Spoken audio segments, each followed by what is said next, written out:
Ayan, kasi unang-una, one of the most important rules in the Senate is that the witnesses, the guests, or invitees are supposed to tell the truth. And this is an affront. What Hontiveros did was an affront on the rules of the Senate for conducting a hearing whereby the witnesses, the invited guests, or other people that are invited were wearing masks and were not telling their real names. Sa ililinaw ko lang kong kasi sa media madalas natin nakikita alias lang yung ginagamit tapos naka-blur, pero dapat kung witness ka na sa Senado hindi na uubra yung ganun. Hindi na dapat kasi unang-una bago mag-umpisa ang hearing, pinapa-sworn in yung mga testigo or mga guests, kasi ang purpose ng investigation, although it's in aid of legislation, is that the resource persons or witnesses are telling the truth. Doon pa lang sa umpisa, kung ang testigo mo ay nakamaskara, tinago yung muka at hindi sinasabi yung tunay na pangalan dahil alias lang, paano mo ma-sworn in yan? How can they say, I'm saying the truth but nothing but the truth, so help me God? So, yung ginawa ni Hontiveros is a violation of the Senate rules.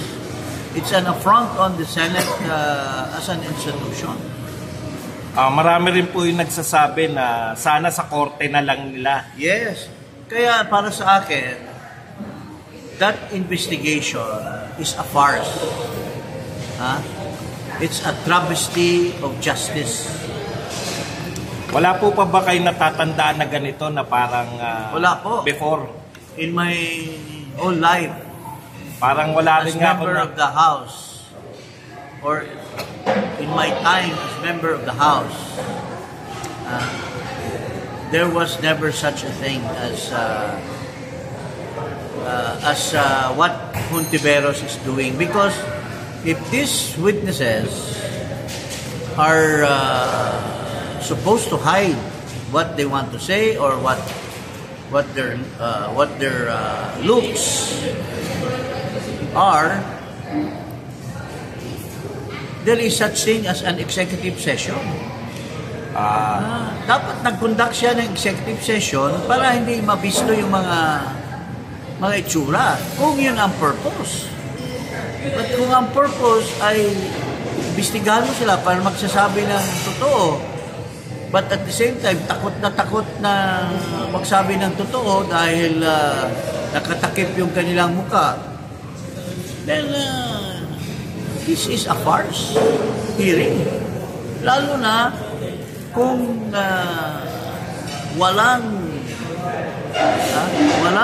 proposed legislation na ini-introduce. Kasi bago ka mag-hearing, kung ikaw ang author ng isang resolusyon para mag-conduct ng hearing, dapat alam mo na kung ano yung gusto mong i-propose na amendment or new proposed legislation. So hindi po ito papasok dun sa sinasabi nila na isang function ng Congress na oversight function? Hindi. Ang oversight function sa mga gobyerno yan. Yun nga eh. Official. Hindi ba official? Yun nga eh. So ang hindi siya oversight is a function of Congress whereby government officials are made to answer. So ibig sabihin kung yung function ng investigation, di ba, in aid of Dalawa legislation. Lang yan. In aid of legislation, except the Blue Ribbon Committee. Because so kung hindi ka Blue Ribbon Committee, hindi ka pwede. Hindi po pwede yung in aid of pag hindi in aid of legislation. Yes, because ang Blue Ribbon kasi may extra function yon, fact-finding. Yung po yung may oversight. Siya lang po yung may oversight. Ang oversight, ano yan, oversight function of Congress is a function na inihikayat mo na ang mga government official are performing their duties according to the law or according to their regulations. So saan po papasok doon si Apollo Kibuloy? Wala. Ayun. Hindi siya papasok kasi yung investigation niya hindi naman in aid of legislation eh. Dahil walang purpose Dahil na... wala naman siyang kinikilalang legislation na gusto niyang gagawin or gusto niyang i-amend. So nauuna po bilang kayo matagal na po kayo sa Congress. Nauuna dapat before investigation, ito yung purpose na legislation na mag-arrive. Kasi ganito kasi yan eh. Doon sa format, bago ka mag-imbestiga, mayroon kang resolution. Magpapaalam, alam mo, ang proseso kasi dyan, bago i-repair yan sa committee, kung saan mang committee yan nire-repair, pupunta mo na yung mag-propose ka muna ng resolution at isusumite mo sa Committee on Rules at sinasabi mo roon kung anong purpose ng resolution mo at ano yung purpose ng hearing na yan at anong proposed legislation mo. So wala pong gano'n na naganap? May naganap na gano'n pero moro-moro. Mayroon siguro siyang sinabi doon pero hindi makatotohanan. Kasi wala naman talaga siyang balak na mag-propose ng bagong panukala or existing batas tapos aamindahan niya. Kasi yung mga dinadaldal ng mga testigo tungkol sa mga paglabag ng batas ni Kibuloy ay mga parte sa criminal offenses. Ang criminal offenses ay may mga batas na yan. May mga batas na yan. At kung may mga batas na, wala nang kailangang in-aid of legislation pa. Dapat, kung itong mga testigo ay mga biktima sa paglaganap ng krimen, ang karapatan nila ay pwedeng protektahan ng gobyerno under our judicial system by filing a case in court. So dapat ang ginawa niya, or through the judicial process, which is filing a case in the fiscal to establish prima facie. So dapat ang ginawang tulong ni Senator Tiberos. Dinala niya, tinulungan niya, hinahanapan niya ng abogado kung or ginastusan niya yung abogado para ma-file yung mga complaint. Congressman, isang tanong pa po. Okay. Last. Okay. Kasi dahil hindi kami mga abogado, hindi po ba dahil sa investigasyon na to, malalaman natin ng mga tao na guilty nga itong inaakusahan ni Senator Tiberos, kaya makakapag-file ng kaso dahil sa investigation na to? Hindi po pwede yan. Hindi naman siya Blue Ribbon eh. Ayun. Red Ribbon lang siya. Red Ribbon lang yan. So dapat, hindi po, kung yung purpose ay na lang siya makasuhan. ng cake. Hindi siya mag-imbestiga kasi Red Ribbon. So, ang nangyayari dyan, hindi siya investigador, hindi siya piskal. Ang akala kasi ng marami. Bakit? Yun nga ang mali na akala ng karamihan kasi ang ginagawa nila kasi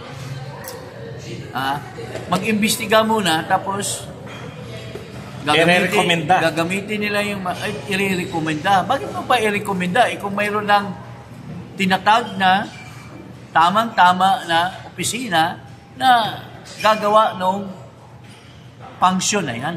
Ayun. Ang function ng piskal ay siyang tukma na or tama na function para dito sa nirereklamo nitong mga kinukuha niya mga testigos as alleged. Oo. Yun po.